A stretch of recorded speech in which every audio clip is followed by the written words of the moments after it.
Le marché immobilier au cours de la dernière année et des dernières années a très bien performé, surtout grâce à la baisse des taux d'intérêt qui ont eu une influence sur des rendements exigés qui sont beaucoup plus bas que ce qu'on a pu connaître depuis 5 ou 10 ans. En pratique, on a connu pratiquement une baisse de 1 à 2 points sur les rendements exigibles sur investissement, de sorte que les propriétés ont connu de belles valorisations grâce à ce contexte particulier.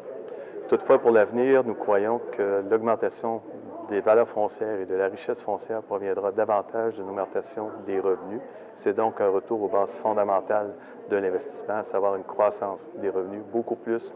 qu'à une baisse additionnelle des taux de rendement au cours des prochaines années. Cette croissance des revenus va nécessairement passer par une amélioration de l'activité économique, une création d'emplois plus soutenue et une métropole dont l'activité économique est beaucoup plus forte que ce qu'on connaît à l'heure actuelle. Les économistes prévoient une croissance modérée de l'activité économique au Canada ainsi qu'au Québec, ce qui fait que Montréal doit tirer son épingle du jeu en ayant un rôle beaucoup plus prédominant que ce qu'on a connu au cours des dernières années. Si on veut avoir une activité économique forte au niveau provincial, il ne fait nul doute que la métropole doit aussi jouer son rôle d'importance en étant la locomotive de l'économie.